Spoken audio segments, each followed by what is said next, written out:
It is a question that many of us have pondered throughout the ages. Is there a God? And if so, what does he look like? Well, the scientists at NASA are trying to help.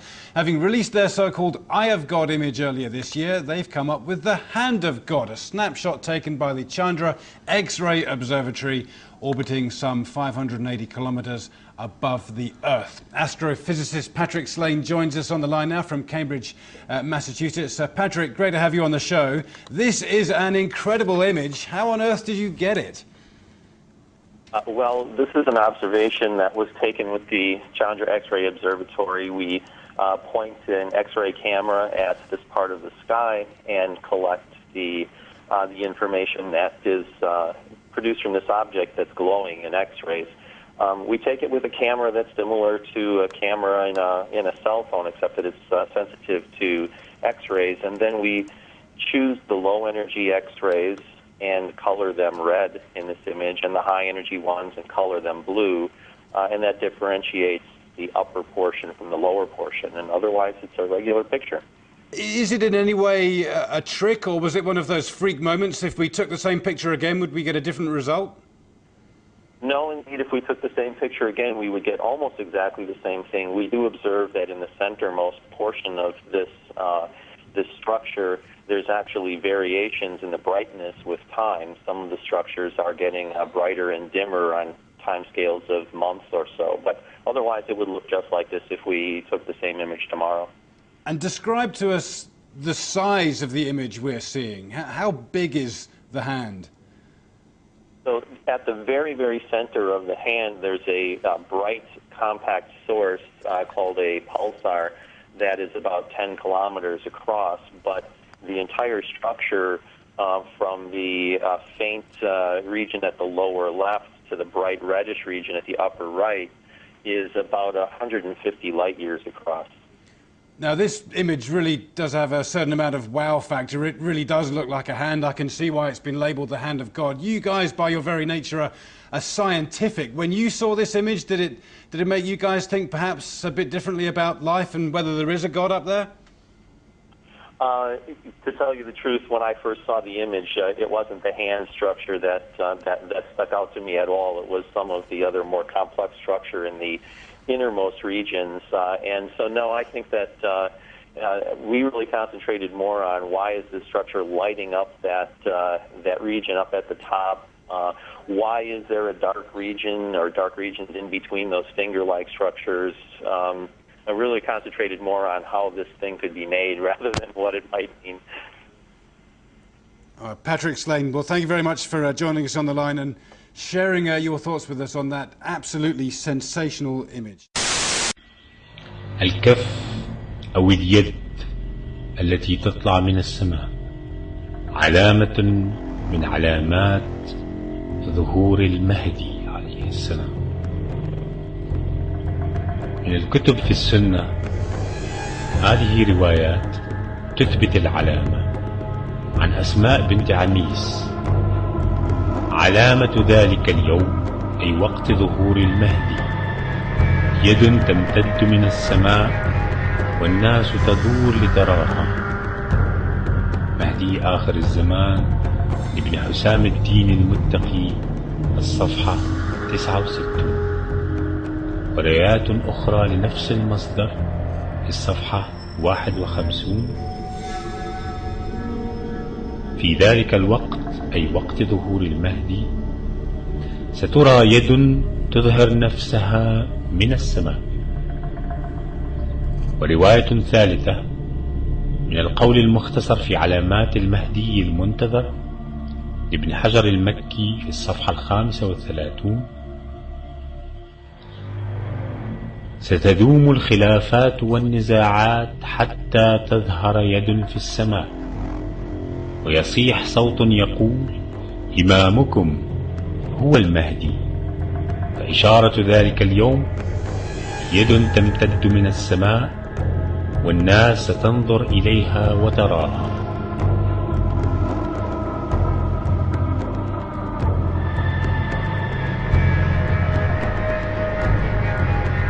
ومن كتب الشيعة جاء مثلا في الغيبة للنعماني في الصفحة 252 عن عبد الله بن سينان عن أبي عبد الله عليه السلام أنه قال: النداء من المحتوم، والسفياني من المحتوم، واليماني من المحتوم، وقتل النفس الزكية من المحتوم، وكف يطلع من السماء من المحتوم. قال: وفزعة في شهر رمضان توقظ النائم وتفزع اليقظان وتخرج الفتاة من خدرها. جاء في كتاب مناقب العترة 250 علامة في الصفحة 130: قال رسول الله صلى الله عليه وآله: الويل الويل لأمتي من الشورى الكبرى والصغرى.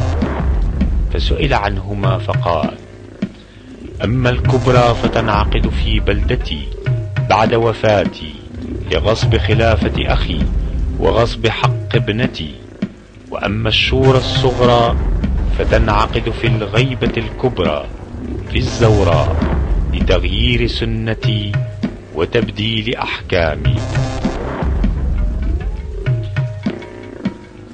وجاء في كتاب الملاحم والفتن في الصفحة 134: قال الإمام علي بن أبي طالب عليه السلام: ويعود دار الملك إلى الزوراء وتصير الأمور شورى، من غلب على شيء فعله، فعند ذلك خروج السفياني فيركب في الأرض 9 أشهر يسومهم سوء العذاب إلى أن يقول: ثم يخرج المهدي الهادي المهتدي الذي يأخذ الراية من يد عيسى بن مريم.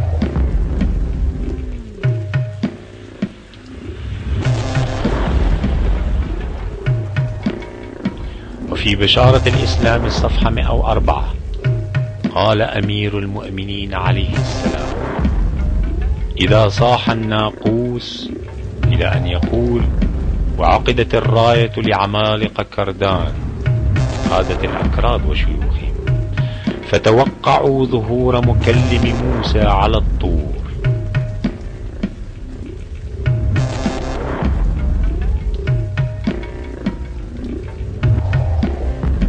وذكر أيضا في خلاصة العلامات عن كتاب بيان الأئمة عليهم السلام الجزء الثالث الصفحة 513 بعض نظم العلماء الشعرية في العلامات، ومنها ما كتب الشيخ محي الدين في العلائم، وهذه طائفة منها. يقول: ولا تزال جيوش الترك سائرة حتى تحل بأرض القدس عن ساق، وتملك الكرد بغدادا وساحتها إلى خريسان من شرف لا عراق، وتأتي الصيحة العظمى فلا أحد ينجو ولا من حكمه باق.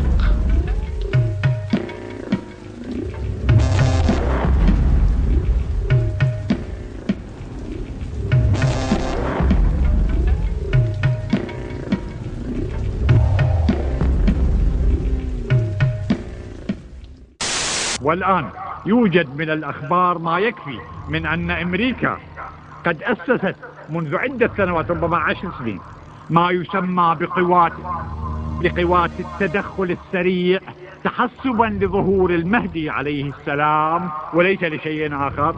كما أنها افتعلت، لاحظوا، كما أنها افتعلت حرب الخليج لأجل أن تملأ الخليج بالبوارج الحربية تحسبا لظهور المهدي عليه السلام. We must build on the successes of Desert Storm to give new shape and momentum to this new world order. كما أنه من الأكيد أن له في البنتاغون ملفا كاملا وضخما عن أخباره التي تستطيع أمريكا جمعها، حتى قالوا أنه يفتقر فقط إلى الصورة الشخصية له، طبعا وهي مفقودة. The quest for the new world order is in part a challenge to keep the dangers of disorder at bay. ولا شك أيضا أنها تأخذه بنظر الاعتبار في كمبيوتراتها السياسية كأحد أهم المحتملات للتغيير الاجتماعي الممكن حصوله في الشرق المسلم. Only when this transformation is complete will we be able to take full measure of the opportunities presented by this new and evolving world order. The new world order really is a tool for addressing a new world of possibilities. This order gains its mission and shape not just from shared interests, but from shared ideals. طبعا مع التعتيم التام على كل هذه الأمور، وعلى أي حال فيكون من الحكمة الإلهية إخفاء موعد ظهور المهدي وبقاء الموعد غامضا مجهولا منوطا بإذن الله سبحانه وتعالى. الأمر الرابع الإشارة في التوقيع الشريف إلى أن ما جاء في خطاب السيد الصدر قبل قتله رحمة الله عليه هو إخبار أو لنقل تنبؤ بالمخطط الأمريكي لاحتلال العراق قبل سنوات من وقوعه. وقد كشف في خطابه بكل وضوح السبب الحقيقي الذي دفع أمريكا للقيام باجتياح واحتلال العراق فيما بعد. والسبب ليس هو تدمير أسلحة الدمار الشامل والأسلحة النووية، وليس أيضا نشر الديمقراطية في العراق أو الحرية كما يقول السياسيون، ولا أيضا بغرض النفط كما يدعي بعض خصوم أمريكا مثلا، بل بين بأنه تحسبا لظهور المهدي المنتظر عليه السلام. وقال في خطابه أن أمريكا كانت تعرف بظهور الإمام عليه السلام ولديها معلومات أكيدة بهذا الخصوص محفوظة لديها في دوائر البنتاغون، فقط تفتقر إلى صورته. وهذه المعلومات جمعتها استخباراتها وكمبيوتراتها والوسائل التقنية المعلوماتية والاستخباراتية الأمريكية منذ سنين. ولهذا السبب أي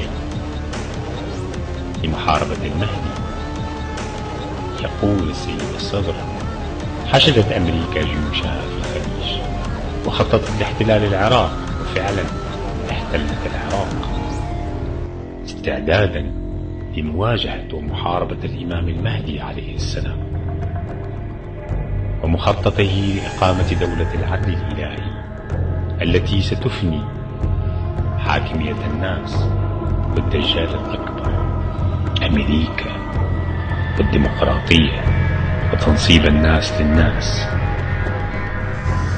وقد بين بوش في مواقف كثيرة أن حربه في العراق كانت بأمر الرب كما يزعم.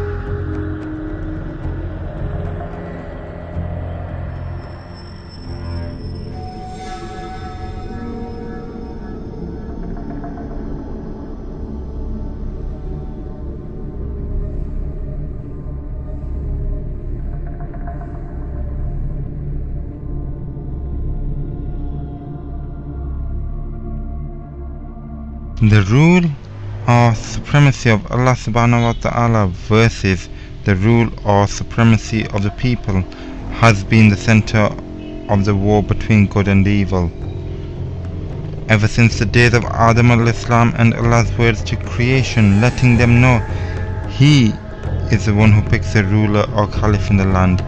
Satan has been working to implement the complete opposite, or the supremacy of people and people picking their own leaders and rulers in the land.